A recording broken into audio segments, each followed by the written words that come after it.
Welcome to Covenant of Justice. I'm attorney Isaiah Jerez, and every other week we sit down with remarkable individuals of Southern Nevada who make this such a wonderful place to live. Together, we explore a wide range of topics that matter to the people of Las Vegas and beyond, offering a glimpse behind the glamour of the Strip to showcase the real stories, experiences, and voices that shape our community. Here with Natsi Good, she's the artist in residence for First Friday Foundation here in her studio, and I am just so pleased to be here. You have some amazing artwork on the wall. Well, thank you, and I'm glad you're here, and I look forward to our chat. Yeah, when I came in, of course, all the colors very vibrant and exciting, but when you gave me the glasses and then you turned off the light and turned on the UV light, it was just a whole nother experience, being able to witness your art. That's very much intentional. It's a way that I have of expressing what it is I see when I paint, when I look at the world, and letting people experience it to an exaggerated extent. For one, is fun. And I love it when people remember to play, even when they're engaging with a serious work of art, but also seeing something that they don't expect. Yeah, and you're not only talking about philosophically look at the world, but physically the way that you see the world is different. Yeah. So I have a form of synesthesia. Part of it is related to vibration. I'm a musician, so everything's vibrating all the time.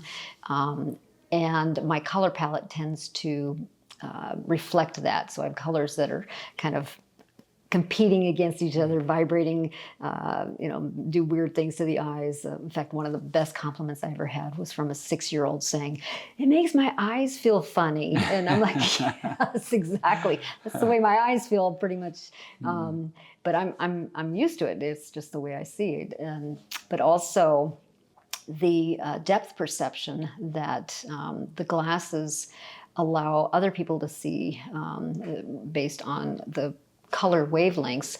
That's also the other form of synesthesia that I have, that it's I'm seeing things with an enhanced depth perception, not to the extreme of the glasses, but at least enough that when people see it and look through these, they go, "Oh, wait a minute." And then, of course, inevitably I'm asked, "Do you wear these when you paint?" It's like, no, I do not. I do not need to. It's already happening. So how did you find that this is going to be the way that you would express your art? Right? I can imagine you just woke up one day and decided, okay, this is what I'm going to do. Again, it's less of an intellectual question or decision than it is an instinctive one, an organic one. I paint the way I paint because of the way I see, the way I feel. And I was always trying to verbally describe it to people. I mean, people love the art even without the glasses, even without the UV lights. For me, that's always very important, that I want the art to be able to stand on its own. But I actually spent years trying to find a way to share with everybody what it is I'm seeing, because I'm having fun when I'm painting. I love what I do when I'm painting, even if it may look a little biological or cellular. It's still fun for me. I love the surprises. So my research into different types of lenses that will help other people see what it is I'm seeing, it took years. And it was finally another artist friend of mine says, these might be the glasses that work for you. And I researched it and got some and went, it's like angels singing. I finally get to share, with the world. And once I bought a supply of them, it was like, this immersive mayhem of delight, really, from people who would come into the studio for First Friday over month after month after month. And they know to grab the glasses. And so they watched the progress of the last massive piece that I just took down, which is called Big Love. They watched that progress from start to finish. And they then would see what would start to be revealed through the glasses, through the black light. Because when you're standing in front of it, it's like, okay, what am I not seeing? What am I not seeing? What am I not seeing? And then they'll, take the glasses and we'll turn the lights off and do, and then, again, giggles and delight and surprise and appreciation for the things that we cannot see in regular light. And then back to our, the discussion of why I paint what I paint. Some of it is tied to concepts. So for me, one of the most important concepts that I paint around or with or about is the admission that I will never see it all. I will never know it all. And that personally, I need to remember to look at something in a new light, from a new perspective, or through a new filter. And that helps me navigate the world. My paintings then allow others to think about that and have conversations with themselves about that or with others about that.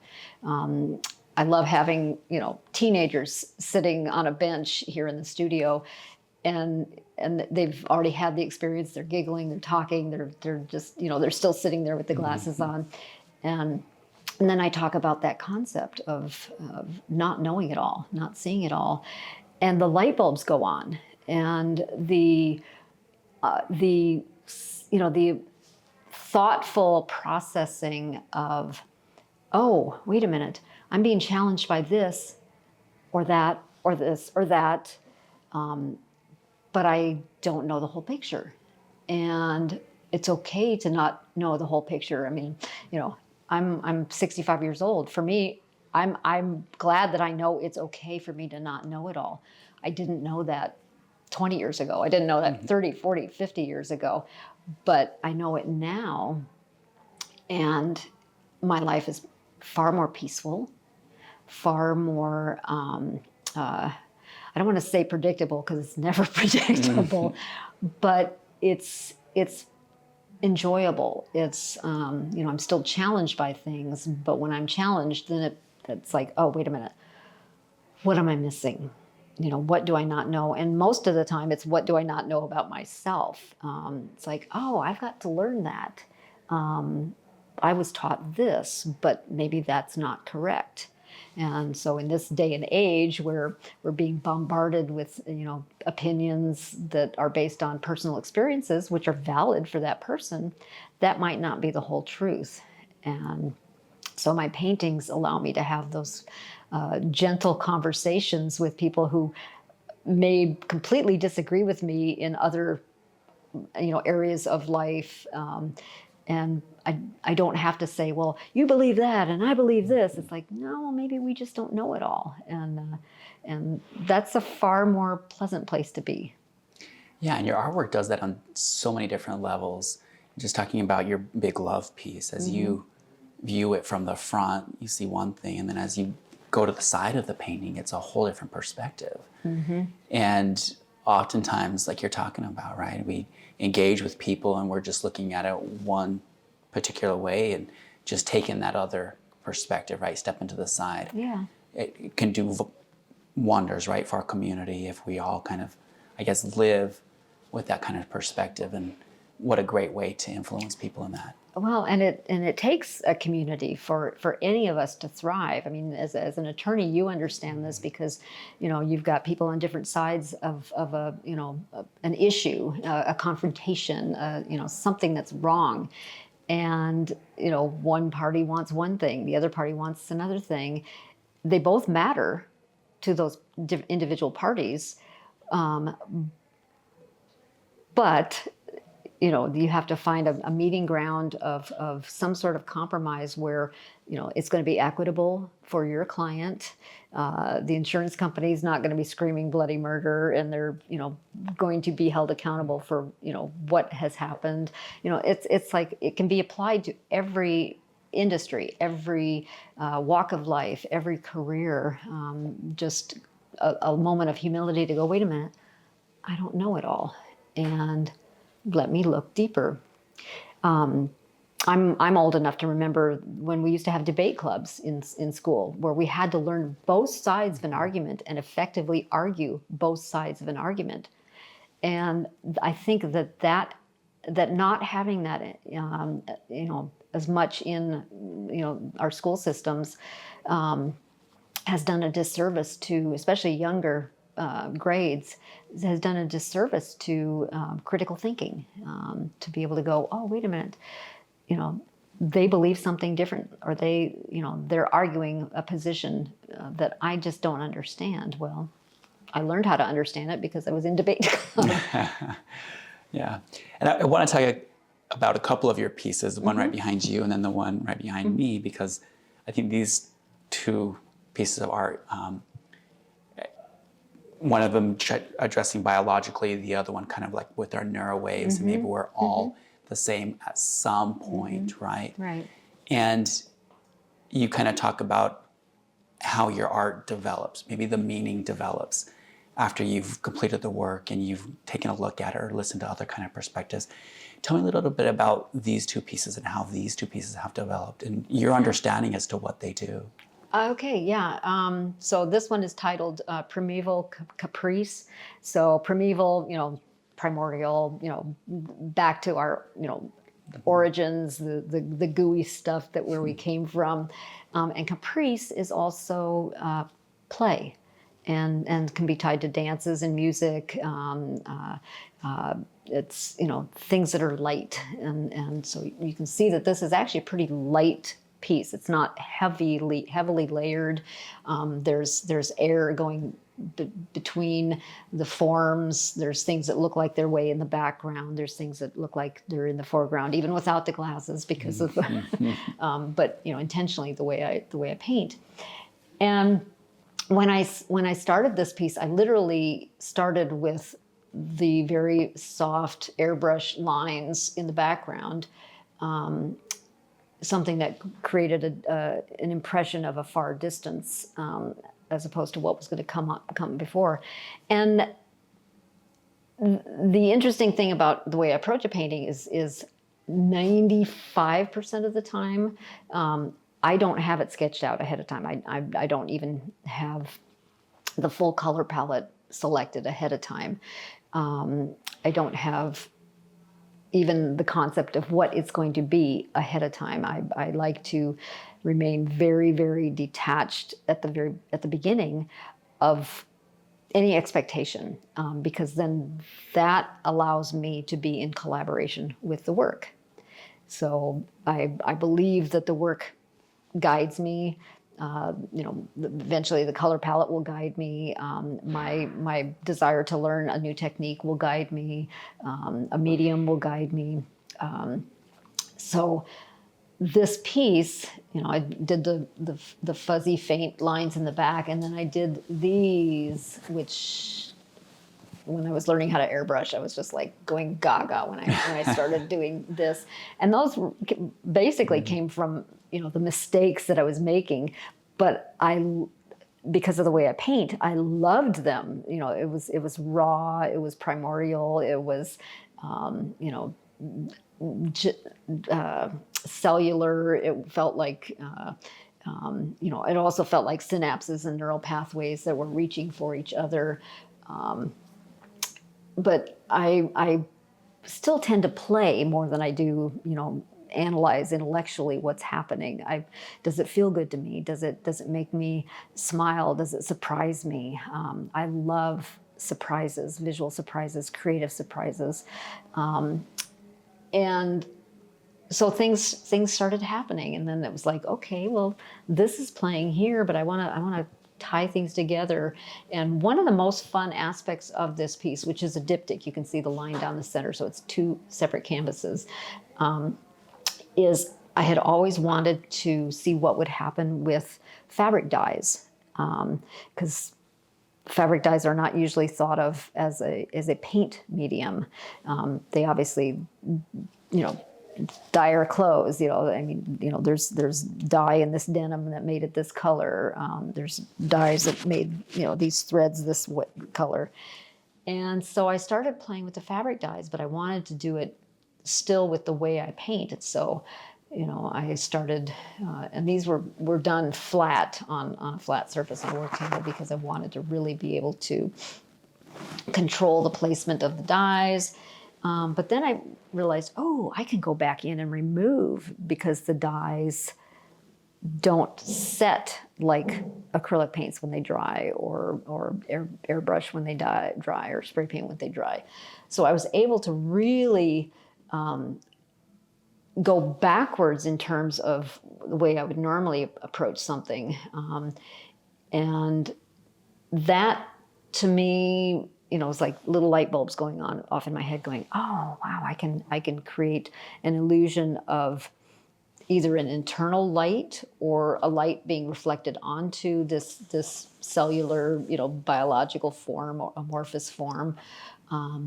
Or it can be that it's just so transparent that you're seeing through it. And I like having something that looks like multiple things, because I don't like telling somebody exactly what it is they're seeing, because I want them to interpret. I want them to bring their experience as to, maybe it's a very sophisticated, educated literary experience, and they're challenged with, they're basically describing it on a surface level, or it's a philosophical experience, and they're thinking about what it symbolizes to them and makes them feel and think of, or it is an artistic experience, and get artists, it's like, well, how did you do that, or what, it's like, well, this is how I did it. And when you came in earlier, I had the time-lapse video going, because anytime I'm painting in the studio, I document what I'm doing, in time-lapse. Nobody wants to see me apply dots in real time, so it's time-lapse, 90 seconds.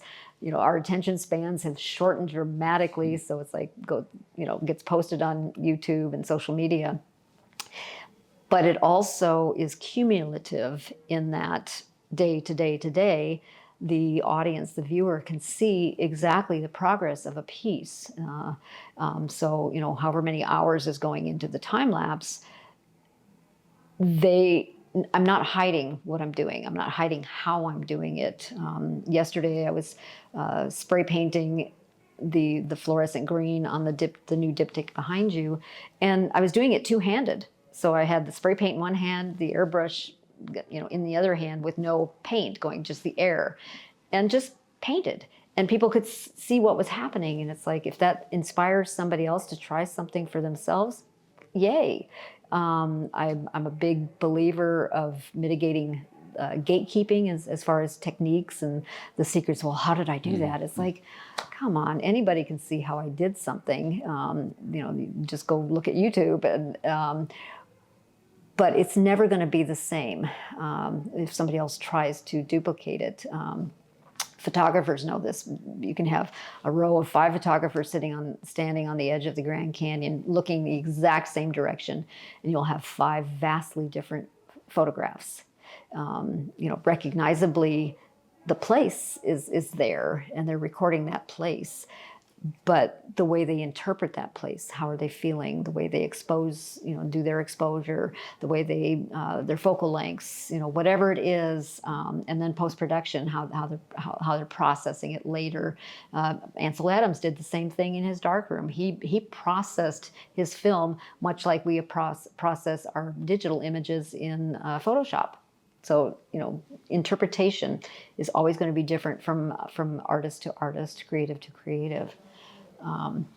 Which goes back to kind of what you envision with your art. The amount of value it'll have in the community is 2 people could live in the same place, but see their neighbors in a whole different light, and that's going to affect how their neighbors treat each other, right? Yeah, and I believe that we can treat each other, better than we typically have, as far as in how it's projected to the public.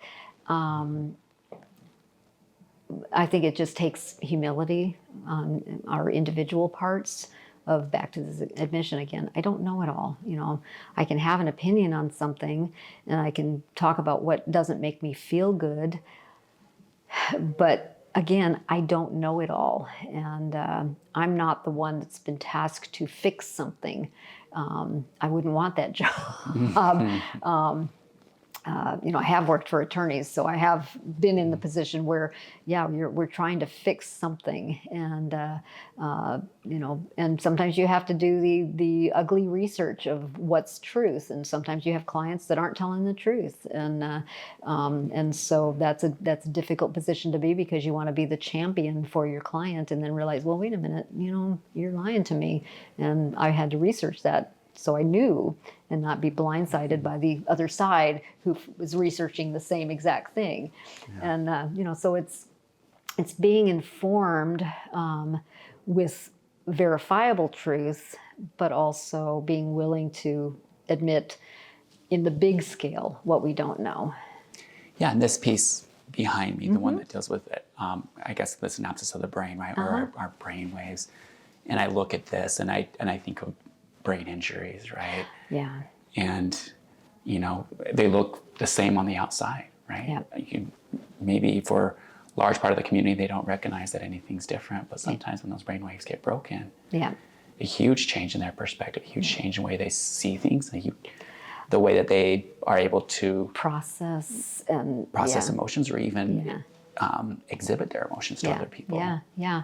And physical motor skills, all this stuff. So this one's called synaptogenesis, which is talking about the creation of new synapses. And, you obviously are coming at it from a medical perspective because of your profession, that you have to understand the medical data behind a brain injury. I love to use it as an allegory for how we navigate the world. So right now we're starting a new synapse. We've met, we've been having conversations for a little period of time. The more we interact with each other, the stronger that synapse is going to be. And I think that, we are always stronger in communities and families and friendships when we have repeated interactions, which, it's like, oh yeah, this is increasing the strength of that synapse, that connection. And, then you've got the connection of this person to this person, and then to this person and this person. And then all of a sudden it's like, oh yeah, there's, synapses are reaching for each other. People want to be part of that connection. And so I love, again, not painting an actual biological synapse or a neurological, the true image of a synapse, but the concept of it, the interweaving, the reaching out, the layering, the surprises, the electricity. For me, I love that I put the UV in there that you don't see until the lights go off, and then it's like, oh wait a minute, that looks like a LED strand, and it's like, well, yeah, it's how I can convey electricity and light traveling through, and energy traveling through. But then I'm also kind of subversively, with some humor, will paint words in places that people won't see unless they're literally looking at every section, and methodically evaluating or analyzing what it is I've done. They'll see the word love. They'll see the word synapse. They'll see the word connection. They'll see the word peace. They'll see the word, a lot of different positive things. I can't even find most of them myself now. It's like, oh, there it is. There's one. And, it's like Easter eggs of finding things that can surprise and delight us. Much like children with doing the Easter egg hunt. It's like, oh, I found that. I found that. And back to the simple things that bring us joy. And our mind needs more of those synapses, as opposed to the guarded experience of, I've been hurt, I've been betrayed, I've been lied to, I've been this, I've been, all these different things. We can build those synapses, and that's how we filter, our relationship with the world. I tend to really gravitate more towards the positive side of things, and how can we build the reminder that we can have positive things in dark times. And speaking about this piece, and the central focal point appears to be the circle. And I know you say with your artwork, you don't get there intellectually, it's kind of more of an experience. But tell me about that experience where you got there, where that circle appears to be the central focus, or It was such a simple thing, and I probably can't accurately point to when and where and why, other than it just felt right to have a central place. Most of my work tends to not necessarily have a beginning or end. I mean, you look at this and it's like, oh, where does it start? Where does it end? Oh, it's all connected, because I believe we need to remember we are all connected. And, things didn't start with me, with you, with, anything else that happens in our lives. It's, it started way, way, way, way, way back. And then there's a lot of things that are woven into us. And then, how do we navigate with the things that we don't even know are still in our own brains? Memory is a big fascination to me as well. But with this piece, it was just, I wanted to have something that made us think about, where do we start our relationships? And ultimately, the only place we start our relationships is with ourselves. So that center point becomes everyone. It's not just, the analysis of how do synapses happen? How does neurology, how do I explain all of that? It's like, no, the starting point for anything in our days and our relationships, and I say this with a lack of selfishness. It's just, no, it still has to start with me. It has to start with you. It has to start with the viewer who's looking at this later, with how they want to relate to the world. That start, that spark, that new synapse, that new relationship, it has to start with them. So one center circle, which isn't really that sophisticated of a circle. There's not a lot going on in it. It's kind of pretty. It looks almost planetary, but there's something pleasant about it. And it's not dark. It's not bright. It's not any number of things that can be interpreted, other than there's a starting point and things are fanning out. And I love that you say it starts with one person individually, right? And a lot of times with our clients, they've got to be able to tell their story, and their immediate reaction is they've got to tell what went wrong, right? What happened to me? Why am I here? Right. Almost having to defend themselves. And in preparing them, we try to take a step back, and we're like, no, tell us about the experience. Don't tell us about what was the result of experience. Right. Put yourself back in that place. Right. And help us experience that, right? Yeah. Because eventually, in front of a jury, that's what they have to communicate. Yeah. And if they go in there in the victim mindset, in my belief, I don't think that helps. I think it helps for the jury to see the world literally through their eyes, to go back and start with themselves, right? What happened to them? Yeah, and oftentimes people have not been taught the language of feelings and emotion, and they understand their reactions, but they don't necessarily understand all the words that describe why they're reacting, and how they're reacting in the way they are. Again, back to synapses of well, that's when you talk to somebody who can teach you that. That's when you get some help. That's when you get some counseling or medical care or whatever, or pastoral care, or whoever it is that understands what our emotions are as we walk around this earth in these weird species bodies. We're not that tough. We're pretty fragile in the big scheme of things when you look at other species in this world. But we have a language with which to connect to people, connect to other species, whether or not they understand us or we understand them. But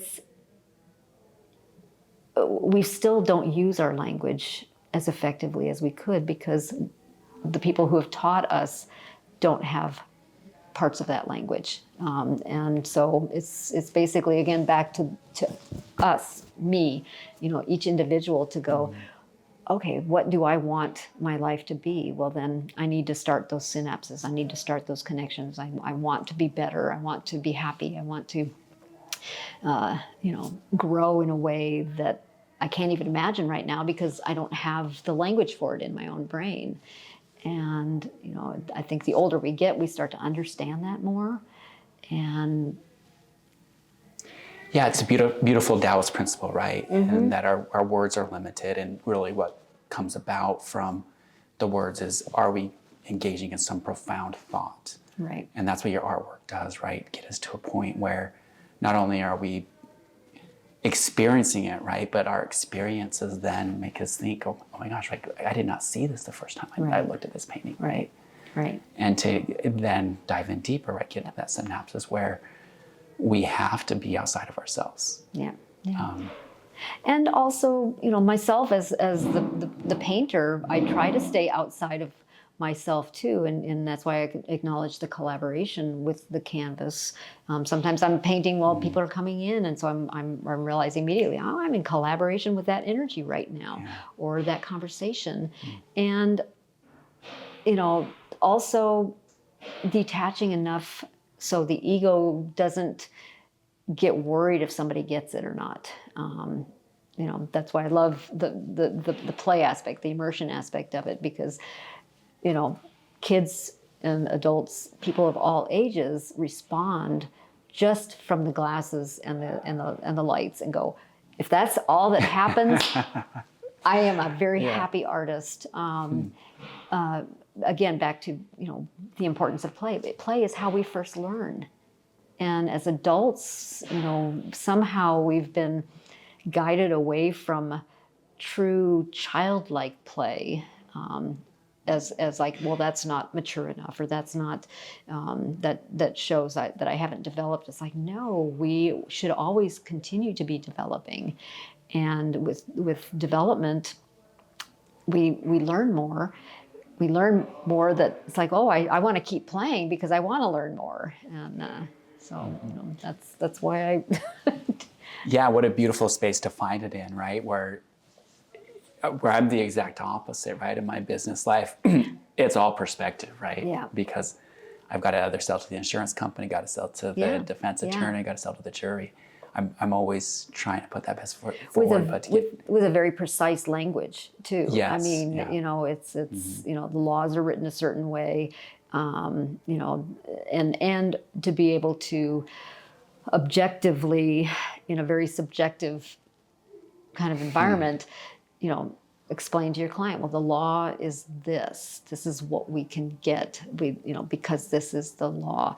This is the contract. This is, whatever it is, and it's not always pleasant. And you can't really play your way through that. Right. But you still can learn, compassion and patience and empathy for what somebody else is going through, while you're trying to then teach them the language of the reality that they're in. And I think going back to your point, right, and I think that's the part where we get to play, right, in my firm. And I was speaking with one of my attorneys this morning, and, there's a big, someone was seriously injured, and unfortunately there's not enough money, and they want to try something different. And it's a matter of, hey, we're not here to try to hoodwink you, right? Yeah. We're going to tell you the way it is. And it's a tough conversation to have with them. And I can take a different perspective, right? I can hoodwink them until, we get to a point where I can then, take my money and run. No, it's a matter of we're going to be upfront with you from the beginning to end. And to kind of take that perspective. And this is the space where we have freedom, right? Yeah. And the way that we treat people, the way we communicate with people. And that's a very personal choice. And, all of us who have walked this earth know that not everybody chooses that. And so how do we navigate when somebody doesn't want to be upfront? And, so, I mean, I love the conversations that I have in here about kind of that boundary around, honesty and transparency. And again, I'm talking about my time-lapse videos that I'm completely transparent about what I do and how I do it. Somebody asks me, writes a message and asks me a question. I'm going to answer that question. It's part of it's part of my personality to be a mentor, but not in the formal sense. Just the example. We are mentors. Each and every one of us is a mentor by example. We're mentor to children, family members, brothers, sisters, parents, coworkers, the community at large. We show up by example. In fact, I say those two words, show up, frequently. I mean, it's like my little mentoring mantra when somebody asks me specifically what they can do to be better. It's like, show up. And they're like, well, what do you mean show up? It's like, what do you want to do? Well, I want to do this. It's like, well, show up for that. Show up for your family. Show up for the promises you make, the commitments, that are important to you.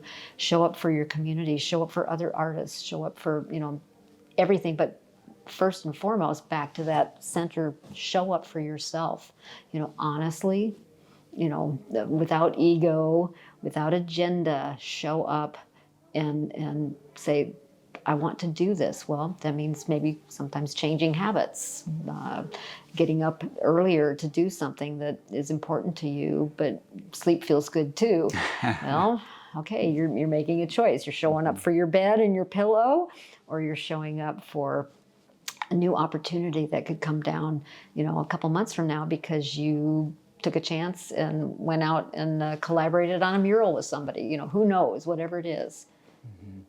Yeah, and that showing up, those examples, right? Those speak much more than just the words that you say, right? Mm-hmm. And again, getting back to your work, right?